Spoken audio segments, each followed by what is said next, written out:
আসসালামু আলাইকুম। হে এভরিওয়ান, তো আপনারা সকলে কেমন আছেন? আশা করি অনেক ভালো আছেন। তো আল্লাহর রহমতে আপনাদের দোয়ায় আমিও অনেক ভালো আছি।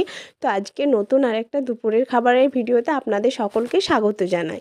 তো আজকে দুপুরের খাবারে ফার্স্টে নিয়ে নিলাম গরুর ভুঁড়ি ভাজা এবং সেটা দিয়ে কিছুটা ভাত খাওয়ার পরে টমেটো নিয়ে নিলাম এবং টমেটোটাকে ভালোভাবে ভাতে মেখে নিলাম। শীতের সময় আমার মায়ের হাতের এরকম টমেটো রান্না এবং আলু ফুলকপির তরকারি হলে আমার ভাত একটু বেশি লাগে। তো এরপরে দেখতেই পাচ্ছেন আমি আলু ফুলকপির তরকারিও নিয়ে নিয়েছি এবং কিছুটা আজকে পোলট্রির মাংস এবং গরুর মাংসও রান্না করা হয়েছিল, গরুর ভুঁড়িও রান্না করা হয়েছিল। তো সবগুলো দিয়ে বেশ ভালোভাবে আজকে দুপুরের খাবারটা খাচ্ছি।